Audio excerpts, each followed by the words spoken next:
தளபதி வந்தா எதுல சேஞ்ச் ஆகும்னு நம்புறீங்க? நீ பேசு.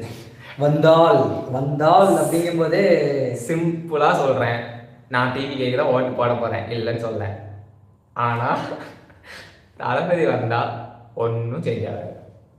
இப்போ எப்படி இருக்கோ, இப்போ எந்த ஆட்சி எப்படி நடந்துகிட்டு இருக்கோ அதே தான் நடக்கும். எந்த மாற்றமும் வராது. அக்செப்ட் பண்ணிக்கிறியா? மாற்றம் வரும் வராதுங்கிறத தாண்டி முதல்ல அவரே வரமாட்டாரா, அதை புரிஞ்சுக்கோ. தயவு செய்து ஆரம்பிச்சிடாத. குழந்தைருவாங்கன்னு வேகமா இருக்கு. இருந்தாலும் அரசியல் பேசுறது தப்பு இல்லையே, கரெக்டு தான். நம்ம அரசியல் பேசுறது தப்பு இல்லை தான். ஆனால் இந்த யூடியூப்காரரும் சரி, இப்போ உள்ள டிஎம்கேவும் சரி என்ன பண்ணுறானுங்க, யூடியூப்லேயே சொல்லி விஜயனை போட்டு அடித்தோம்னா அவங்க இன்னும் வியூஸ் எல்லாம் கூட தான் செய்வாங்க. ஏன்னா அப்படிங்கிற போதுல அவங்களே அலாகிரதத்தில் சேஞ்சஸ் பண்ணி தூக்கி விட்டுறாங்க. அதனால தான் அரசியல் பேச வேண்டாங்க, இல்லைன்னா பேசலாம். எனக்கு தெரிஞ்ச ஒரு பொலிட்டிக்கல் நாலேஜ் வச்சு சொல்ல போனால் தளபதி விஜய் வந்து ஒரு மேக்ஸிமமான ஒரு ஓட் பர்சன்டேஜ் வந்து கிராக் பண்ணுவார்.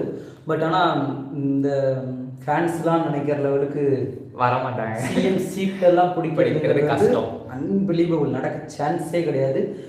என்ன ஒரு சில பேர் கூட விஜய் கலாய்க்கிட்டு அதெல்லாம் அண்ணாமலை இல்லை நான் அப்படி சொல்லவே இல்லையே.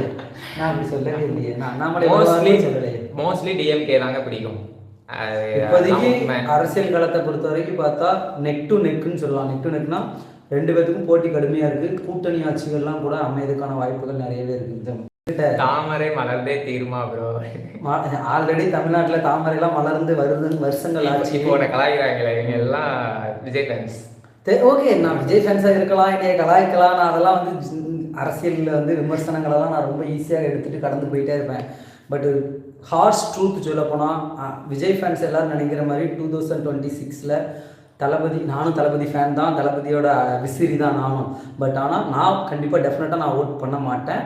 அரசியலை நான் கூட நாளும் பார்க்குறாங்கிற விதத்தில் சொல்ல போனால் தளபதி 2026 சிஎம்ங்கிற சீட்டில் உட்காரதுக்கான சான்சஸ் எனக்கு தெரிஞ்ச குட்டி நாலேஜ் வச்சு நான் சொல்கிறேன் 99.9% சான்ஸே இல்லை. 31 அப்பா மேலே களத்தை வச்சு வேணால் மேபி சொல்லலாம். பட் இப்போ வந்து அவர் ஒரு மாசான ஒரு ஓட் பர்சன்டேஜ் கிராப் பண்ணுவார். இவர் இப்படி உள்ளே வந்திருக்கிறதுனால தான் டிஎம்கே ஏடிஎம்கேக்குள்ளே போட்டிங்கிறது நெக் டு நெக்குன்னு இருக்குது. ஐ மீன்ஸ் ரொம்ப டஃப்பாக இருக்குது. இல்லைன்னா சாலிடாக டிஎம்கே ஆட்சிக்கு வந்து உட்காந்துருவாங்க விஜய் வரலைன்னா. இப்போ விஜய் சார் வந்ததுனால போட்டி கடுமையாக இருக்குது. தட்ஸ் இட், எனக்கு தெரிஞ்சது. புரியுதா? இதில் நீ அடிக்கிறவங்க அடிங்க, அதை பற்றிலாம் நான் வந்து கவலையப்பட மாட்டேன்.